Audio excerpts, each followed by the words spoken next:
friends, let's continue with Class 10 Economics Chapter 1.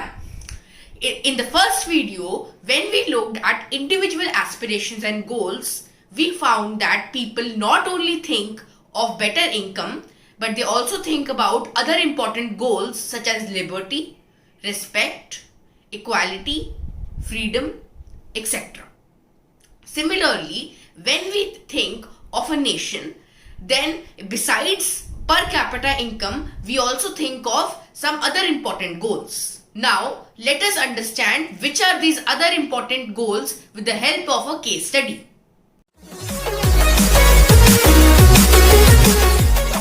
So, we will conduct a case study on 3 states, Haryana, Kerala and Bihar, to see the other criteria which are important to measure development. So, looking on the per capita income of these 3 states, we can say that Haryana has a per capita income of 1,62,034 rupees, Kerala 1,40,190 rupees and Bihar 31,454 rupees. So, on the basis of per capita income, can you tell me which is the richest state? Yes, it is Haryana with per capita income of 1,62,034 rupees. So, but is it the most developed state also? Let us look at few other factors to answer this question. So, in this we will look at 3 factors: infant mortality rate, literacy rate and net attendance ratio. Infant mortality rate is the number of children that die below the age of 1 year out of 1,000 live children born in that particular year. So, for example, if the IMR of a particular state is 25, so it means that 25 children in that state died below the age of 1 year out of 1,000 children that were born in that state in a year. Second, literacy rate. Literacy rate is the proportion of the population that can read and write in the 7 or more age group. And third, net attendance ratio. So, it is the percentage of children attending school in the age group of 14 and 15 years. So, the infant mortality rate of Haryana was 33, Kerala 10 and Bihar 38. Literacy rate of Haryana was 82, Kerala 94 and Bihar 62.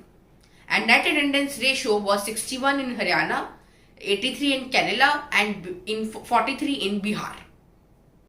Now, looking at all these factors, we can say that Kerala is the most developed state in terms of health and education, though Haryana has higher per capita income, but it lags far behind Kerala in terms of health and education. So, Kerala is a developed state as it has good health facilities which lead to low infant mortality rate, and it has many schools and colleges which lead to higher literacy rate and higher net attendance ratio, and third, it has proper functioning of public distribution system. So, on the basis of this case study, we can conclude that money in your pocket cannot buy you all the goods and services that you need to live well. For example, money cannot buy us a pollution-free environment and it cannot protect us from infectious diseases, and for this, the whole community needs to take preventive steps. So now let us see how we classify the countries and how we measure development on the basis of Human Development Index, which is HDI. So HDI is a tool to measure development, and the Human Development Report published by United Nations Development Program, that is UNDP, uses Human Development Index to measure development. HDI uses 3 indicators to rank countries in their levels of development. These are: first, per capita income; second, life expectancy, which is the average expected length of a life of a person at the time of birth; and third, mean years of schooling for a person aged 25 years or above. So this is how much time a person has attended school. So now let us study these HDI ranks with the help of an example. So I am giving you data for the per capita income, life expectancy and mean years of schooling for 3 countries, Sri Lanka, India and Pakistan. Now looking at all these 3 factors, can you tell me which will have the highest HDI rank? Yes, it would be Sri Lanka, as it has the highest per capita income, high life expectancy and high mean years of schooling. So its HDI rank is 76. While India has lower per capita income than Sri Lanka and it has lower life expectancy and mean years of schooling, so it has a lower HDI rank and it has a HDI rank of 130. And similarly, Pakistan is even below India and it has HDI rank of 150. Now we will do a very small and interesting topic which will help you in your daily life. And this is body mass index or BMI. So the formula for calculating BMI is weight in kg divided by height square in meter. So let's take an example. So let's consider that your weight is 60 kg and your height is 1.5 meter. So your BMI would be 60 divided by 1.5 square, which comes out to be approximately 26.6, and you are overweight.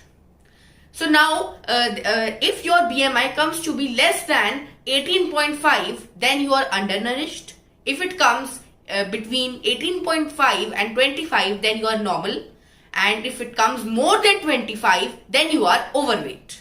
When I checked my BMI, it came out to be 28, so I am a little overweight. Now we have come to the last topic of this chapter, which is sustainability of development. So sustainability of development means maintaining development for future generations. But scientists have predicted that if we continue with the present type of development, then such development is not sustainable.